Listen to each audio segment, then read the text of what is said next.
नमस्कार दर्शकबिन, स्वागत छ माउन्टेन संवादमा। म मन्जु कार्की। गत असोज 6 गतेदेखि नेपालमा नाकाबन्दी लागेको थियो भारतीय पक्षबाट र लामो समयसम्म यसले देशका हरेक क्षेत्र अस्तव्यस्त हुँदै आएको थियो। तर हिजो पहिलो पटक वीरगञ्जको रक्सौल नाकाबाट इन्धन बोकेका गाडीहरू नेपाल प्रवेश गरेका छन् र अब नाका खोल्ने निर्णय मधेसी मोर्चाले पनि गरिसकेको छ। हामी समग्रमा नाका सुचारू भएपछिको अवस्थाको सरकारको काम कारबाहीको योजना र अहिलेसम्मको सरकारको काम कारबाहीका विषयमा केन्द्रित रहनेछौँ। आजको माउन्टेन संवादमा हामीसँग हुनुहुन्छ सूचना तथा सञ्चार मन्त्री तथा नेपाल सरकारका प्रवक्ता शेरधन राईज्यूलाई स्वागत छ। हजुर, धन्यवाद। अब लामो समयपछि नाका सुचारू भएको छ। यो खुलेको नाका हो कि खुलाइएको नाका हो? अब यो दुईटै कुरा हो। यो खुलेको पनि हो, खुलाइएको पनि हो। नेपाल सरकारले सुरुबाटै जुन अघोषित नाकाबन्दीको अवस्थाबाट मुलुकलाई मुक्त गर्नको निम्ति र त्यसले सृजना गरेको असहज परिस्थितिबाट मुलुकलाई मुक्त गर्नको निम्ति पहिलो प्राथमिकतामा राखेर अधिकतम लचकता अपनाएर पहल गर्दै आएको थियो, कूटनैतिक संवादहरू गर्दै आएको थियो, जसको परिणाम स्वरूप नै हामीले यो एउटा चाहिँ राजनीतिक निकासको महत्त्वपूर्ण उपलब्धि हामीले हासिल गरेका छौँ। मधेसी मोर्चाले सरकारले घुँडा नटिकेको, जनतालाई मात्र शास्ति भएको भन्ने निष्कर्ष निकालेको छ। सरकारले राष्ट्रियताका सवालमा नझुकेरै नाकाबन्दी खुलाउने प्रयत्न गरेको र सफलता पाएको भन्ने कुराहरू बाहिर ल्याइरहेछ र वीरगञ्जमा स्थानीयवासी र भारतीय व्यापारीले नाका खोलेको भन्ने कुरा छ। कुन कुरा बढी महत्त्वपूर्ण? अब सरकारले घुँडा टेक्ने प्रश्नै थिएन। यो सरकार त संविधानको जगमा बनेको सरकार हो।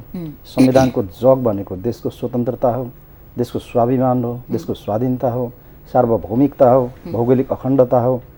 त्यो जगमा बनेको सरकार हो। सरकारले झुक्ने प्रश्नै थिएन। त्यो संविधानको म्यान्डेट पनि थिएन, जनताको म्यान्डेट पनि थिएन। कुनै पनि अनुचित खालको धेरै आग्रहहरू गरिएको थियो। धेरै मान्छेहरूले यो सरकार हप्ता दिनमा 15 दिनमा झुक्छ, झुकाइन्छ भन्ने ठानिएको पनि थियो होला। तर यहाँ झुक्ने प्रश्न पनि थिएन। राष्ट्रिय स्वाधीनता र स्वाभिमानको झन्डालाई अलिकति पनि झुक्न दिने कुरा थिएन। अनुचित सौदाबाजी गर्ने कुरा थिएन। काहीँ चुक्ने कुरा पनि थिएन। दृढतापूर्वक हामीले आफ्नो रोडम्यापमा उभिएर मुलुकलाई निकास दिनको निम्ति हामीले छिमेकी राष्ट्रसँग पनि हामीले कुराकानी गऱ्यौँ, मधेसी मोर्चाका नेताहरूसँग पनि कुराकानी गऱ्यौँ र हामीले जुन एउटा चाहिँ पहल हामीले गऱ्यौँ राष्ट्रियताको जगमा उभिएर त्यस प्रकार हामीले मुलुकलाई एउटा सोलुसनमा हामीले लगेका छौँ। जस्तो यति बेला जनताले वीरगञ्ज नाका सुचारू भयो भने सँगै के सम्झौता भयो, कसरी नाका खुल्न पुग्यो भन्ने विषयमा चासो राखेका छन्। वास्तविकता के हो, भएको के हो, प्रयत्नहरू के भएका थिए? अब सबै कुरा हाम्रो पाटोबाट त छर्लङ्गै छ। हामीले पहिलो कुरा त हाम्रो छिमेकी भारत र हाम्रो बिचमा केही असमझदारीहरू त्यत्तिकै सिर्जना भएका थिए। ती कुराहरूलाई हामीले बिचमा चिर्ने काम गऱ्यौँ। त्यो भनेको प्रधानमन्त्री स्तरीय कुराकानी पनि भयो। औपचारिक मतलब चाहिँ नेपाल सरकारको चाहिँ प्रतिनिधि मण्डलले पनि कुराकानी गर्यो र हामीले त्यो केही अस्पष्टताहरू, केही असमझदारीहरूलाई हामीले हटाउने काम गऱ्यौँ, पहिलो कुरा। र दोस्रो कुरा भनेको तराई मधेस केन्द्रित दलहरूसँग पनि पटक पटक हामीले कुराकानी गऱ्यौँ। उहाँहरूका मागहरूलाई चाहिँ सम्बोधन गर्ने सन्दर्भमा हामीले चाहिँ अधिकतम लचकता हामीले अपनायौँ। नेपाल सरकारले पछिल्लोचोटि 3 बुँदे रोडम्याप पनि प्रस्तुत गर्यो, जसका बारेमा चाहिँ भारतीय सरकारले चाहिँ आफ्नो सकारात्मक प्रतिक्रिया तत्कालै चाहिँ दियो पनि। त्यसले एक खालको चाहिँ सहज एउटा स्थिति पनि पैदा गरायो। त्यसपछि त्यही जगमा चाहिँ तराई मधेस केन्द्रित दलका नेताहरू पनि एउटा कार्यदल निर्माण गरेर चाहिँ उहाँहरू चाहिँ वार्ता र संवादमा बस्नुभयो।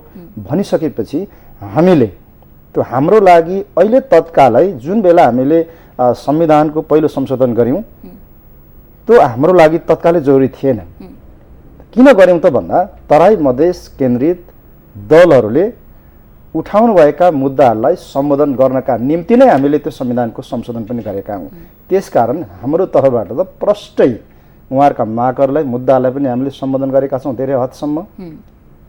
त्यसकारण चाहिँ नेपाल सरकारको तर्फबाट यी मैले भनेका तपसिलका कामहरू हामीले यस बिचमा गऱ्यौँ, जसको कारण चाहिँ अहिले अब त्यो नाकाबन्दी आखिर नाकाबन्दी का प्रति जनताको धारणा के रहेछ थिएछ भन्ने कुरा यही वीरगञ्ज नाकाको चाहिँ आसपासमा त्यहाँको स्थानीय जनताहरूले त्यहाँको उद्योगीहरूले व्यापारीहरूले प्रदर्शन गरेका चाहिँ विभिन्न चाहिँ कुराहरूले त्यो त प्रष्ट भइसकेको छ। संविधान संशोधनकै प्रसङ्गलाई जोड्ने हो भने संविधान संशोधनमा कुन कुन कुरा समेट्ने भन्ने कुरा भारतले 7 बुँदे कुराहरू मधेसी मोर्चालाई या दूतावास मार्फत यहाँका विभिन्न राजनीतिक दललाई पठाएको थियो भन्ने कुरा पनि चर्चामा आएको थियो। तर संविधान संशोधन भइसकेपछि मधेसी मोर्चाले त्यसले माग सम्बोधन गरेन त भन्यो, तर नाका खुल्यो।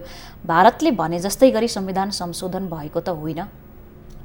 भारतको आग्रहको सन्दर्भ यहाँ जोडिँदैन। अब के थियो अब भारतको आग्रह त्यो हामीलाई चाहिँ औपचारिक रूपमा त थाहा पनि छैन। तर सवाल भनेको चाहिँ जुन चाहिँ अब निर्वाचन क्षेत्र निर्धारणको कुरा उठेको थियो, त्यसपछि सीमाको कुरा उठेको थियो, समानुपातिक समावेशिता र सहभागिताको चाहिँ कुरा उठेको थियो।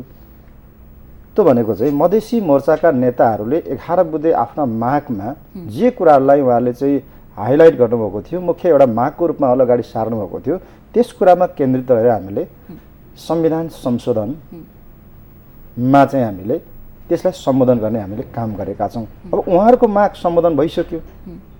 अब त्यस पश्चात उहाँहरूले त्यो सम्बोधन भइसके पश्चात उहाँहरू त माग नै सम्बोधन भएन भनिरहनुहुन्छ नि, भनिरहनु भएको छ अहिले पनि।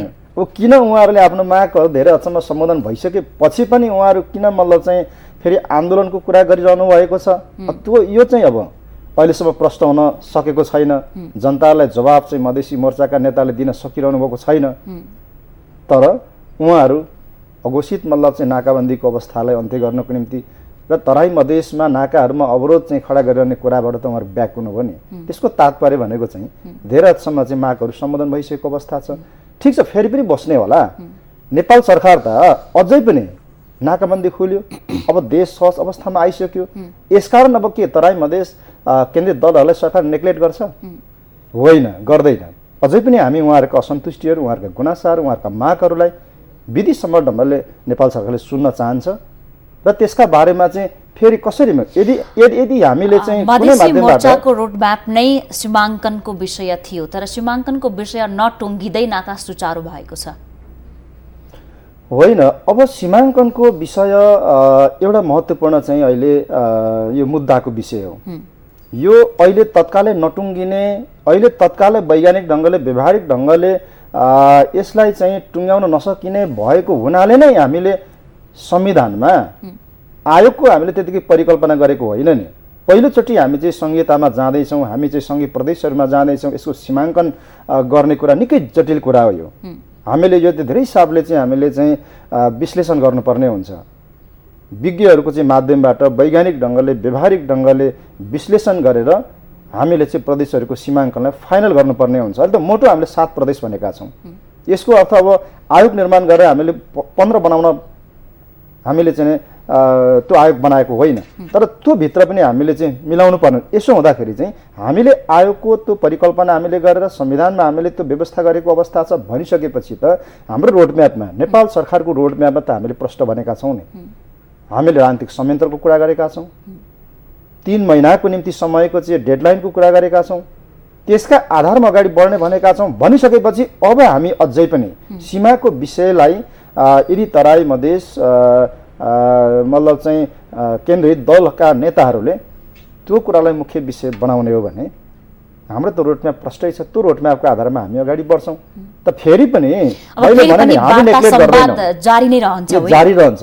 यो औपचारिक अनौपचारिक जारी रहन्छ, हामी जारी राख्छौँ। किनभने अब मुलुकलाई एउटा तीव्र विकासको चाहिँ एउटा मतलब चाहिँ यात्रामा अगाडि बढाउनु छ।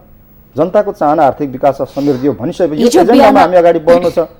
हिजो बिहानसम्म सरकारको विषम परिस्थितिमा छ, देशलाई नाकाबन्दी लागेको छ, त्यस्तो अवस्थामा जनप्रिय काम गर्न अपेक्षित रूपमा गर्न नसकेका भन्ने कुराहरू बाहिर आइरहेको थियो। र त्यसभन्दा केही समय अघिसम्म भूकम्पको पुनर्निर्माण सम्बन्धी प्राधिकरणको विषय, 2टा विषय नेपालमा बढी चर्चामा थिए। अब 2टै विषय, भूकम्पको पुनर्निर्माण सम्बन्धी प्राधिकरण गठन भयो, त्यसको पदाधिकारीहरू पनि नियुक्त भइसक्नु भएको अवस्था र नाका पनि सुचारू भइसकेको अवस्थामा अब सरकारको कार्ययोजना के हुन्छ, प्राथमिकतामा के हुन्छ? अब पक्कै पनि यो सरकार चाहिँ असहज अवस्थामा, अप्ठ्यारो अवस्थामा बनेको सरकार थियो। यसले यदि सहज खालको चाहिँ अवस्था परिस्थिति पाएको भए यो 100 दिनमा यो मधुमासकै पिरियडमा यो सरकारले बेग्लै गति लिइसक्थ्यो। हामीले त्यो गति लिन सकेनौँ, यसकारण कि देश अप्ठ्यारोमा थियो, अप्ठ्यारोबाट देशलाई निकास दिनु थियो।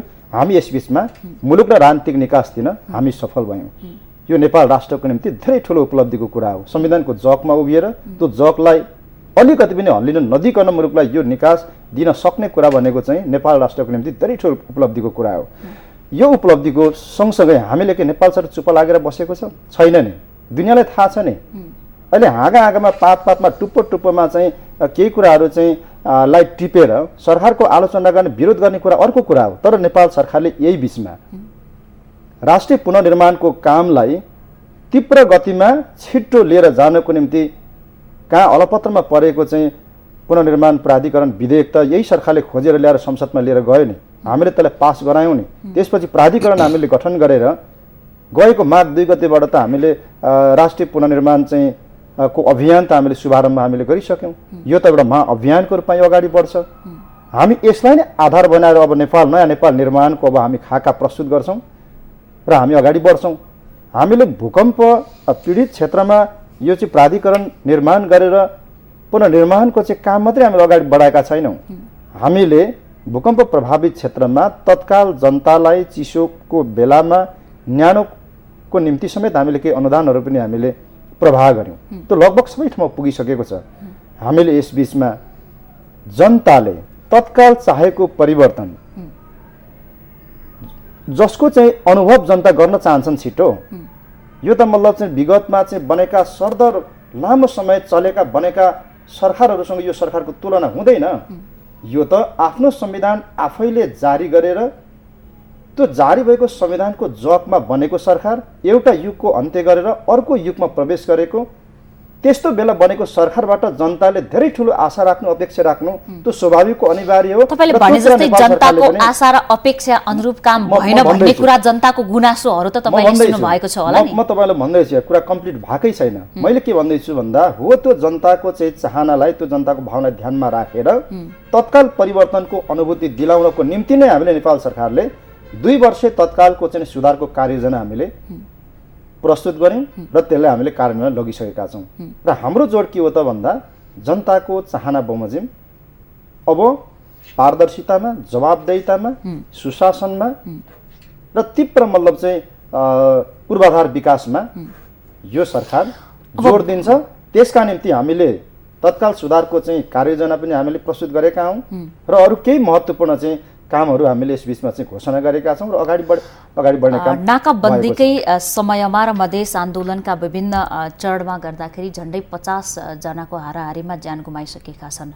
उनीहरूको परिवारप्रतिको लागि सरकारले अब मधेसमा जे जति घटनाहरू घटेका छन् त्यसलाई अब कसरी व्यवस्थित गर्छ? त्यसका साथै हिजो मात्रै आएको एउटा तथ्याङ्क अनुसार 52 अर्ब राजस्वमा कमी आएको छ। अब यो आर्थिक वर्ष नजिकै गरेको अवस्थामा सरकारले यसलाई कसरी ब्यालेन्समा लैजान्छ? अब यस बीचमा चाहिँ अब जुन अब ज्यान गुमाउनेहरूको बारेमा त हामीले अब धेरै अब सम्बोधन गर्ने काम गरेका छौँ। चाहे त्यो अब आर्थिक मतलब राहत रकम प्रत्येक परिवारलाई 10 लाखको रूपमा उपलब्ध गर्ने कुरा होस् वा घाइतेहरूको उपचारको कुरा होस्, यी आदिका माध्यमबाट हामीले चाहिँ उहाँहरूलाई राज्यको तर्फबाट गर्नुपर्ने कामहरू हामीले गरिसकेका छौँ। अब जहाँसम्म चाहिँ अब अर्थतन्त्र सँग जोडिएको विषय छ, वास्तवमा भूकम्पले एकातिर धेरै ठुलो हामीले क्षति र नोक्सानी बेहोर्न परेको छ। त्यसलाई पुर्ताल गर्न धेरै समय लाग्छ। हामीले अन्तर्राष्ट्रिय जगतलाई पनि हामीले आह्वान गरेका छौँ। धेरै ठुलो मतलब आकर्षक एउटा चाहिँ सहयोगको आश्वासनहरू प्राप्त भएको छ।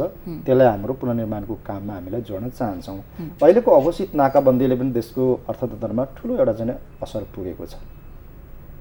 धेरै ठुलो मतलब हाम्रो उद्योग धन्दाहरू प्रभावित भएका छन्, असले अस्तव्यस्त बनेका छन्।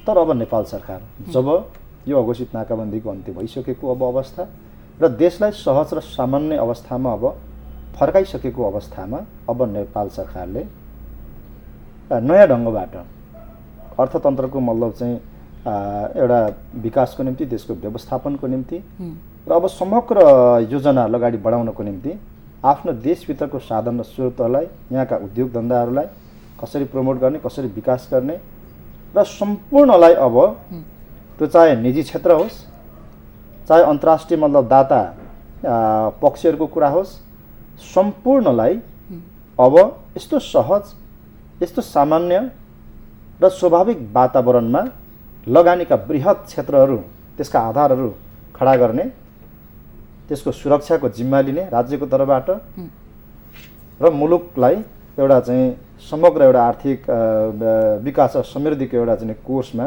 लिएर जाने हिसाबबाट सरकार अब प्रस्तुत हुन्छ। त्यसो हुँदा अब कसैले पनि अन्यलमा बस्नुपर्ने, दुविधामा बस्नुपर्ने, हिचकिचाउनु पर्ने, कहीँ कतै के पो हुने हो कि भनेर असुरक्षित हुनुपर्ने, भयभीत हुनुपर्ने त्यो स्थिति अब मुलुकमा रहँदैन। यो नाकाबन्दीको समयमा देशभर नै कालोबजारी व्याप्त भयो, अहिले पनि छ। कालोबजारीबाट नै राजधानीका सडकहरूमा ट्राफिक जाम देख्न सकिन्छ। त्यस्तै अर्कोतर्फ झन्डै विभिन्न तथ्याङ्कहरूले 30 लाखभन्दा बढी मानिसले रोजगारी गुमाएको अवस्था भए पनि सार्वजनिकहरू भइरहेका छन् त्यस्ता तथ्याङ्कहरूलाई। यसमा सरकारले सम्बोधनै गर्न सकेन भनेर भन्छन्। अर्कोतर्फ श्वेतपत्र समेत जारी गर्न सकेन। कहिले कति कहाँबाट ट्याङ्कर कति इन्धन भित्रियो, कति त्यसलाई वितरण कुन कुन ठाउँबाट भयो, जनताले कसरी त्यसलाई महसुस गरे भन्ने कुरा समेत सरकारले बाहिर ल्याउन सकेन। सरकारको कमजोरी औल्याछन् सबैले। तपाईँ त सरकारको प्रवक्ता होइन। अघोषित अब यो नाकाबन्दी त्यस पश्चात सिर्जना भएको यो जुन एउटा आपूर्ति प्रबन्धको कुरा हो, यसलाई सहज बनाउनको निम्ति अब सकेसम्म उपयुक्त ढङ्गबाट वितरण गर्नको निम्ति र सम्भव सबै विकल्पहरू अपनाउनको निम्ति सरकारले सुरुबाटै सम्पूर्णलाई आग्रह र आह्वान गर्दै आएको थियो। र हामीले कालोबजारियालाई, चुहावटहरूलाई नियन्त्रण गर्नको निम्ति हामीले अनुगमनका विभिन्न संयन्त्रहरू पनि हामीले परिचालन गऱ्यौँ र धेरै ठाउँमा चाहिँ अब रङ्गे हात पनि मान्छेहरू फेला परे, कारबाही पनि भयो। तर त्यसमा चाहिँ हामीले 100% हामीले सफलता चाहिँ सरकारले हासिल गर्न सकेन। अब सरकारलाई आलोचना छ। एकातिर तराईमा चाहिँ अराजकता भयो, हिंसा भयो, कानुन हातमा लिएर चाहिँ अनेकौँ खालका चाहिँ गतिविधिहरू चाहिँ अब भइरहेका छन्। राष्ट्र विखण्डनको कुरा चाहिँ खुलेआम मान्छेले गरिरहेछन्। सामाजिक सद्भाव भड्काउने चाहिँ अनेकौँ खाले कुराहरू गरिरहेछन्। त्यसपछि त्यसका चाहिँ अनेकौँ खालका चाहिँ रेकर्डहरू चाहिँ अब सरकारले उपलब्ध भइरहेको अवस्था पनि थियो। सरकारको बारेमा आलोचना भयो। सरकारले स्टेप चाहिँ मतलब चाहिँ जुन रूपमा चाहिँ अगाडि बढाउनु पर्थ्यो, चाल्नु पर्थ्यो, नचालेकै हो। किन सम्पूर्ण यो बिचमा जनताले थाहा पाउने गरिकन सबैलाई बाहिर आउन त दिनु पर्यो नि के रहेछ भनेर। त्यस्तै कालोबजारिया गर्नेहरूले पनि एउटा मौका पाए। एउटा मौका पाए, केही मान्छेहरूले जनतालाई ठग्ने काम गरे, लुट्ने काम गरे। त्यसमा सरकारले चाहिँ सम्पूर्ण नियन्त्रण गर्न सकेन।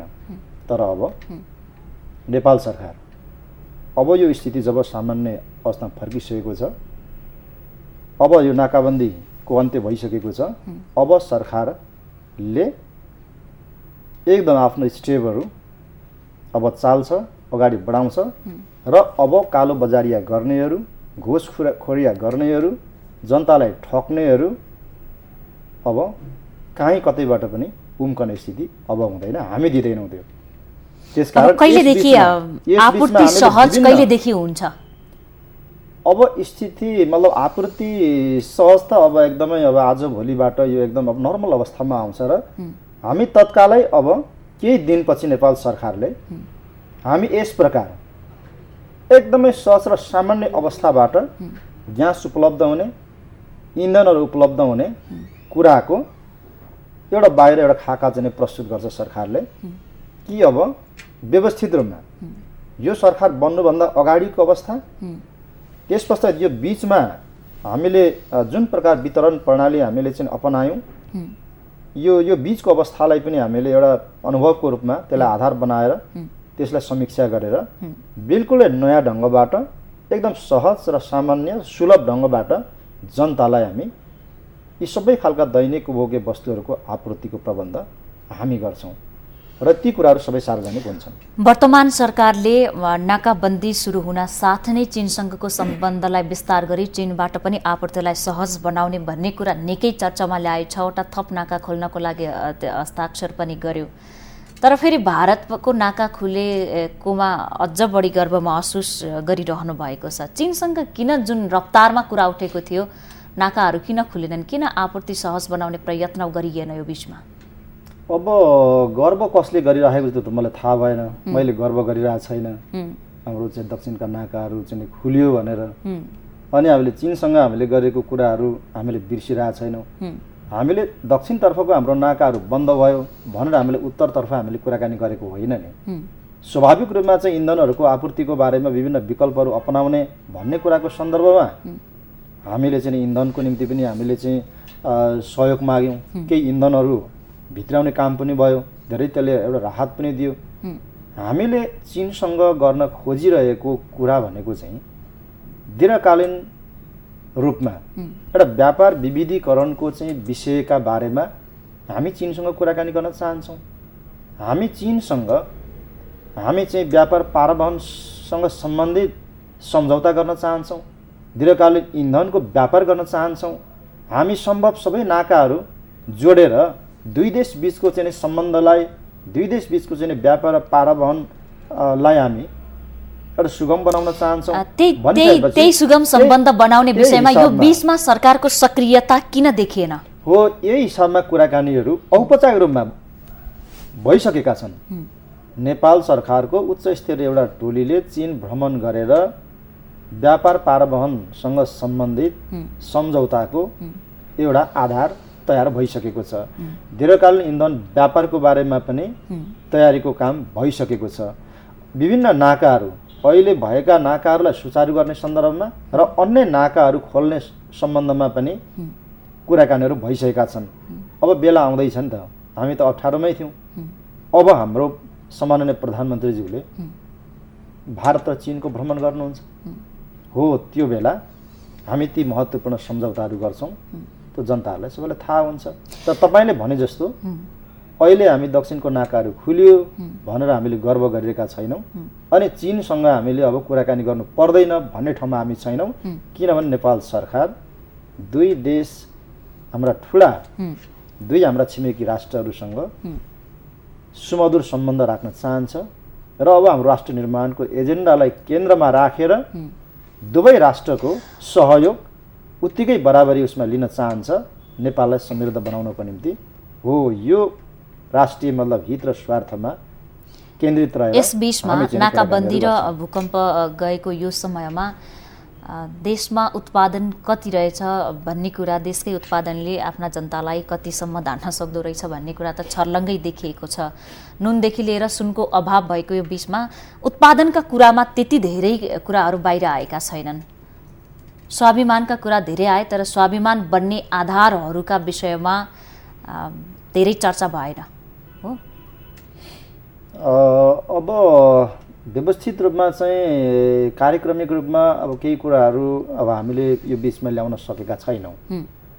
तर अब नेपाल सरकार अब प्रस्तुत हुन्छ कि यो 100 दिन भनेको त्यसै पनि एउटा चाहिँ मधुमासको चाहिँ पिरियड एकदम सामान्य अब सबै अब बुझ्ने अब एउटा आन्तरिक तयारी गर्ने भन्ने तर हामीले त्यो रूपमा पनि यो पिरियडलाई हामीले चाहिँ हामीले लिन सकेनौँ। किन हामी एकदमै अप्ठ्यारोमा थियौँ, अप्ठ्यारो चुनौतीहरूको सामना गर्न परेको थियो। तर यस बिचमा पनि मैले सुरुवात गर्न खोजेका चाहिँ कामहरूको बारे मैले तपाईँलाई भने। अब नेपाल सरकार प्रस्तुत हुन्छ यो मुलुकलाई कृषिका हिसाबमा, पर्यटनको हिसाबमा, जलस्रोतको हिसाबमा, शिक्षा स्वास्थ्यको हिसाबमा समग्र पूर्वाधार विकासका योजना आयोजनालाई अगाडि बढाउने हिसाबमा नेपाल सरकार एकदमै स्पष्ट अब हुन्छ रोडम्याप सहित यो प्रस्तुत हुन्छ र देश अब यताउता कहीँ पनि अल्मलिने अवस्थामा रहँदैन, कुनै दुविधामा बस्नुपर्ने। किनभने हामीले मूल कानुन आफूले बनाएका छौँ। यहाँ कुनै द्वन्द्वको पनि गुन्जाइस छैन, कुनै पनि मतलब चाहिँ विद्रोहको पनि चाहिँ गुन्जाइस छैन। एक मात्र हाम्रो चाहिँ ध्यान दृष्टि भनेको अर्जुन दृष्टि भने जस्तो अब देश निर्माणको अब अभियान सुरु हुन्छ। त्यहाँ सबै हामी सामेल हुने हो, केन्द्रित हुने हो। काहीँ कतै समयहरूले त्यस्तै माग गर्यो भने हामी संविधान संशोधन गर्दै हामी अगाडि बढ्छौँ। त्यसो हुँदाखेरि चाहिँ अब समग्र देशको उत्पादनलाई वृद्धि गर्ने, आत्मनिर्भर हुने, स्वावलम्बी हुने, देशलाई धनी बनाउने, सुखी बनाउने, सम्पन्न बनाउने र नेपाल राष्ट्र जहिले पनि स्वतन्त्र राष्ट्र यो को रूपमा चाहिँ संसारका सामु चाहिँ आफ्नो चाहिँ पहिचानलाई यही सरकारले गर्छ भन्नु खोज्नुभयो। यही सरकार नेतृत्व गर्छ। यस विषयमा म तपाईँलाई एकछिन पछि जोड्नेछौँ। हामी कुराकानी गरिरहेका छौँ नेपाल सरकारका प्रवक्ता सूचना तथा सञ्चार मन्त्री शेरधन राईसँग केन्द्रित रहेका छौँ वीरगञ्ज नाका सुचारू भएदेखिको अवस्था र सरकारको आगामी कार्ययोजनाका विषयमा छोटो विश्रामका लागि रोकिन्छौँ, त्यसपछि फेरि उपस्थित हुनेछौँ।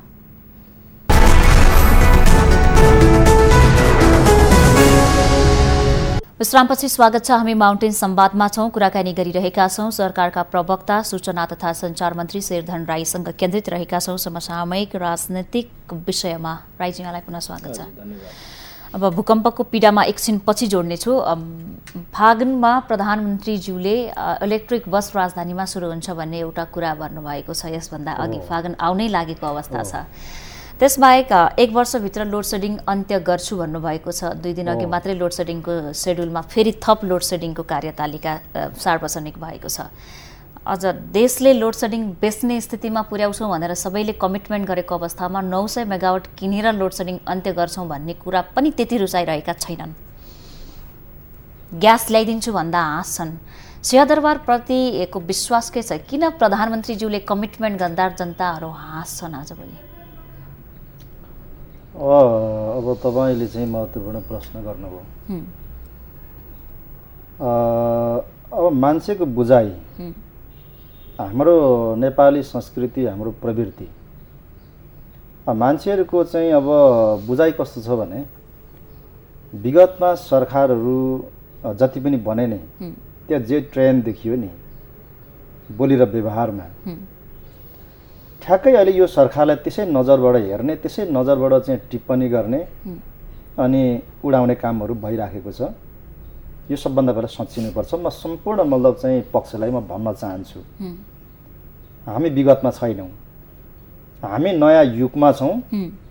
संविधान नयाँ सङ्घीय लोकतान्त्रिक गणतन्त्र नेपालको संविधान हाँस्नु भएन भन्नु खोज्नु भयो। आफैले जारी गरे त्यसको जगमा बनेको सरकार हो यो सरकारले जे गरिरहेको छ, जे बोलिरहेको छ, यो गर्नका निम्ति बोलिरहेको छ। अहिले प्रधानमन्त्रीज्यूले चाहे त्यो लोड सेडिङ मुक्तको कुरा होस्, चाहे त्यो ग्यासको चाहिँ पाइपलाइनको कुरा होस्, चाहे तुइन हटाउने कुरा होस्, वा अरू धेरै ठुल्ठुला विकास निर्माणका चाहिँ योजना आयोजनाहरूको कुरा होस्, यी कुराहरू लागू गर्नको निम्ति, कार्यान्वयन गर्नको निम्ति बोलिएका कुराहरू हुन्। ठिक छ, अहिले हामीलाई कुनै आपत्ति छैन, मान्छेले टाइम पास गरिरहेछन्, चिया गफमा मान्छेले उडाइरहेछन्, हावादारी भनिरहेछन्। तर नेपाल सरकार अब केही दिनमा सम्पूर्ण योजनाका साथमा प्रस्तुत हुन्छ। हामी पहिलो कुरा त कसरी हामी मुलुकलाई लोड सेडिङ मुक्त बनाउँछौँ भन्ने कुरा हामी सबभन्दा पहिला बाहिर लिएर आउँछौँ। त्यसको हामी आन्तरिक तयारी अहिले गर्दैछौँ। आन्तरिक तयारी अनुसार भने जस्तै 1 वर्षभित्र अर्थात् असोज 24 गते सरकार परिवर्तन भयो होइन?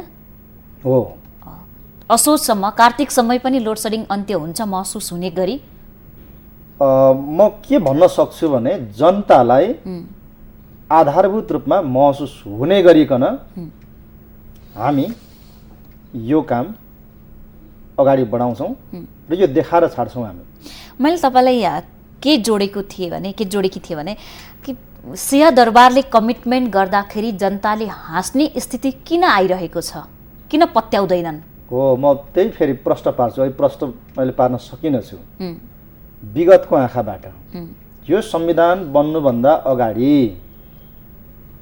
विगत थुप्रै मतलब सरकारहरू बनेका छन्।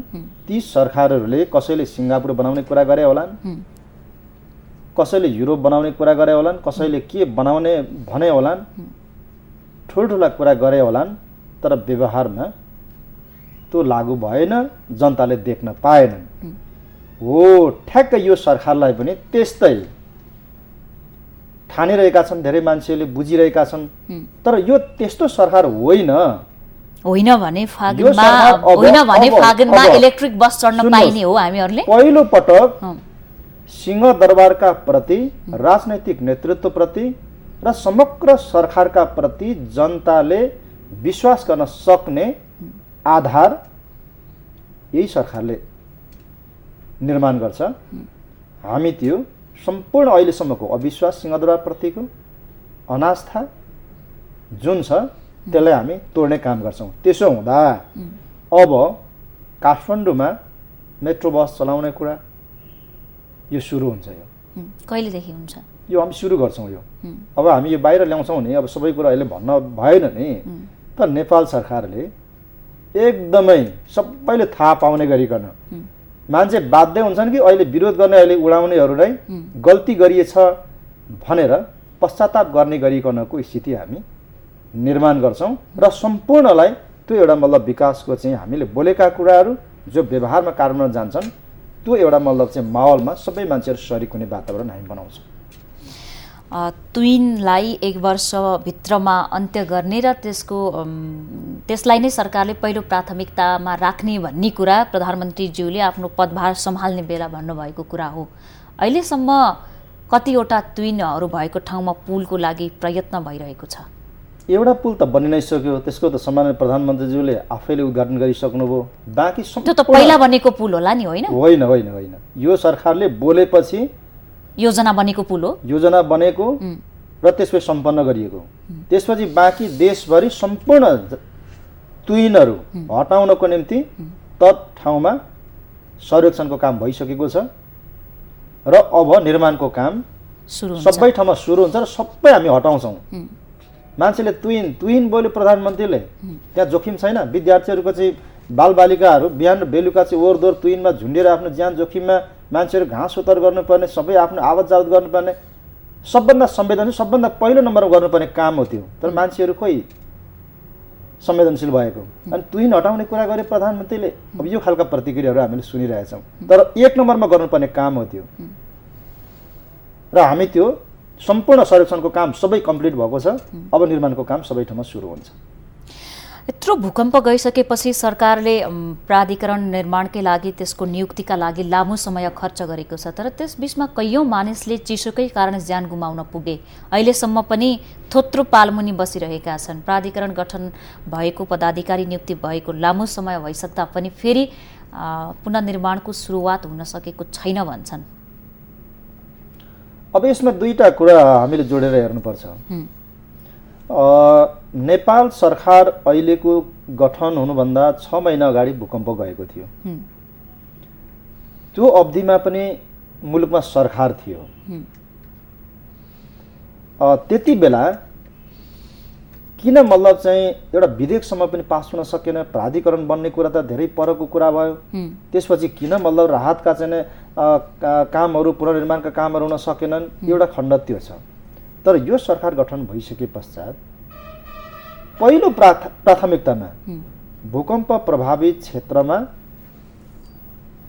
रहेका पीडित जनताहरूलाई राहत दिने कुरामा, त्यसपछि पुनर्निर्माणको चाहिँ काम सुरु गर्ने कुरामा, यो मौसम यो चिसोको सिजन भएको हुनाले चिसोमा कम्तीमा पनि जनताहरूलाई थोरै भए पनि न्यानो दिने काम सरकारले गर्नुपर्छ। त्यसका निम्ति प्रत्येक परिवारलाई हामीले 10,000 अनुदान दिने चाहिँ कुरा गऱ्यौँ। त्यो पुग्न अलिकति ढिलाइ भयो भन्ने कुरा जब सरकारले थाहा पायो तब सरकारले मन्त्री परिषदको बैठकले 10 दिनभित्र त्यो बजेट अनिवार्य त्यो पुर्याइसक्नुपर्ने, यदि पुगेन भने कारबाहीको विषय बनाइनेछ भन्ने सम्मको हामीले कठोर एउटा निर्णय हामीले गरेर सर्कुलर गर्नु पर्यो। 500 अरब लगभग चाहिँ बजेट यही बिचमा हामीले प्रवाह गऱ्यौँ। यही जाडोको चाहिँ बेलामा हामीले प्रवाह गऱ्यौँ। हामीले अलपत्र चाहिँ अब पर बसेको विधेयक थियो, त्यो राष्ट्रिय पुनर्निर्माण प्राधिकरण विधेयक। त्यो विधेयकलाई यही सरकारले संसदमा लिएर जाने काम गर्यो, एउटा सहमतिबाट त्यसलाई पास गर्ने काम गर्यो। त्यसपछि तत्कालै चाहिँ हामीले चाहिँ प्राधिकरण गठन गर्ने काम गर्यौँ र माघ 2 गतेबाट औपचारिक रूपमा चाहिँ पुनर्निर्माणको चाहिँ शुभारम्भ नै भइसकेको छ। भने यो सरकारले भन्दा पुनर्निर्माणको लागि जस्तो 700 अर्ब लाग्न सक्छ भन्ने तथ्याङ्कले देखाएको थियो। त्यसमध्ये एकैपटकको दाता सम्मेलनमा 400 अर्बभन्दा बढीको सहयोगको आश्वासन प्राप्त भएको थियो। त्यसपछि छुट्टा छुट्टै दिने विभिन्न निकाय मार्फत ल्याउने कुरा पनि छँदैछ। जनताले अब प्रश्न गर्लान् कि 4 खर्बभन्दा बढी रुपैयाँ कहाँ छ भन्ने कुरा। यसलाई व्यवस्थित गर्न सरकारको योजना के छ? विभिन्न ठाउँमा गैर सरकारी संस्थाहरूले फेक डकुमेन्ट बनाएर पैसा आफै राखेको कुरा पनि बाहिर आइरहेका छन्। यो सम्भावना थुप्रै छ, कसरी नियन्त्रण गर्छ? अब पहिलो कुरा चाहिँ हामीले राष्ट्रिय पुनर्निर्माणको कामलाई छिटो व्यवस्थित रूपमा अगाडि बढाउनको निम्ति हामीले अन्तर्राष्ट्रिय दाता राष्ट्रहरूलाई हामीले चाहिँ आग्रह गऱ्यौँ। हामीले दाता सम्मेलन नै नेपालमा चाहिँ सम्पन्न भयो। जुन दाता सम्मेलनमा चाहिँ जुन एउटा आश्वासन प्राप्त भयो, धेरै ठुलो अङ्क, सोचेभन्दा बढी अङ्क को मतलब आश्वासन प्राप्त भयो हो। त्यो प्राप्त भएको आश्वासन बमोजिमको रकम प्राप्त गर्ने प्रक्रियामा हामी छौँ र लगभग त्यो चाहिँ अब सहयोग रकम आउने क्रम पनि जारी छ। हामी अब यो अहिलेको प्राधिकरण मार्फत हुने पुनर्निर्माणको कामलाई 100% पारदर्शी, नियमित, कहीँ एक कन्चो घोटाला हुन नदिने हिसाबबाट अनुगमनको संयन्त्रहरू हामी प्रत्येकलाई सञ्चारको हामी चाहिँ एक्सेसमा राख्छौँ। सबै पीडित जनताहरूलाई समेत कहीँ कतै पनि केही तलमाथि भयो भने इमिडिएट त्यसको सूचना प्राप्त गर्ने हामी संयन्त्रहरू हामी बनाउँछौँ। भनिसकेपछि यो रकम नक्कली डकुमेन्ट बनाएर कहीँ तलमाथि गर्ने, यो रकम हामीले जुन अहिले 2 लाख चाहिँ अनुदानको कुरा गरेका छौँ घर निर्माण गर्नको निम्ति, सहुलियत दरमा हामीले ऋण उपलब्ध गर्ने कुरा गरेका छौँ। यी रकमहरूको हामी 100% सदुपयोग हुने एउटा स्थिति हामी निर्माण गर्छौँ। प्राधिकरणले त्यसै प्रकारले आफ्नो काम थालनी गरेको छ। हामी स्थानीय जनताहरूको सहभागिताको पनि सुनिश्चितता गर्छौँ। हामी युवाहरूको परिचालन गर्ने, त्यहाँ एउटा रोजगारी पनि सिर्जना गर्ने र पुनर्निर्माणको कामलाई अझ चाहिँ एउटा चाहिँ प्रभावकारी बनाउने हिसाबले हामी सम्पूर्ण जनशक्ति हामी परिचालन गर्छौँ।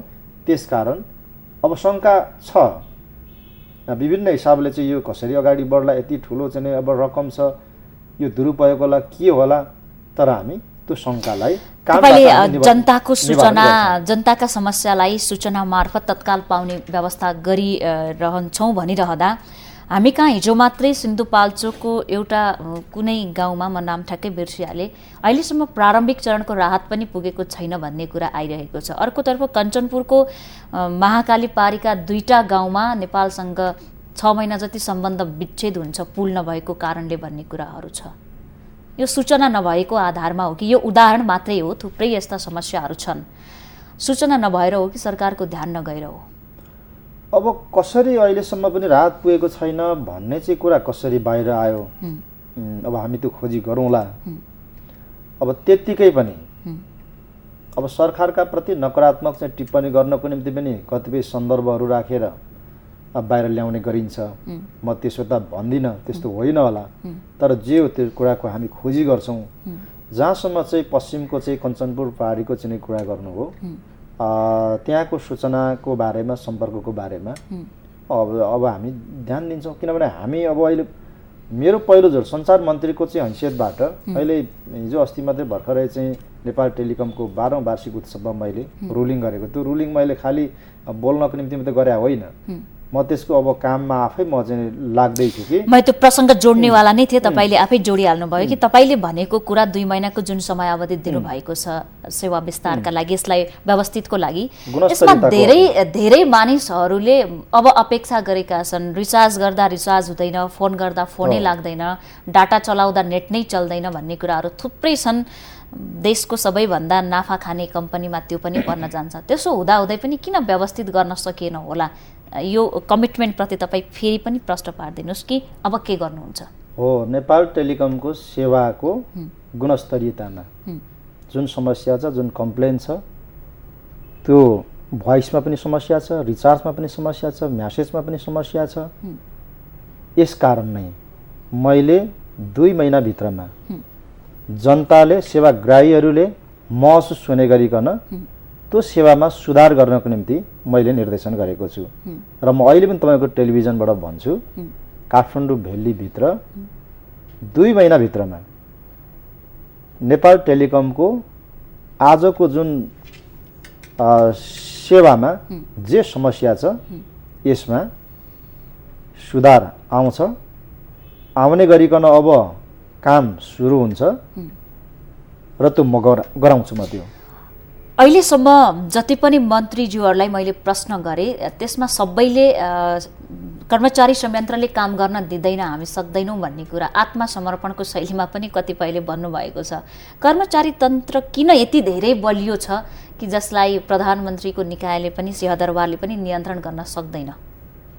समस्या छ, समस्या राजनीतिक नेतृत्वमै त छ। जब साँगु र मल्ल घेराबाट सोचबाट जब राजनीतिक नेतृत्व चल्न खोज्छ एउटा स्वार्थबाट सानो घेराबाट, तब त्यसको प्रत्यक्ष प्रभाव ब्युरोक्रेसीमा पनि परेको हुन्छ र त्यो ब्युरोक्रेसी पनि त्यसरी नै चलिरहेको हुन्छ। यो खालको लामो संस्कृति र प्रवृत्तिबाट आएको हाम्रो मेकानिजम छ।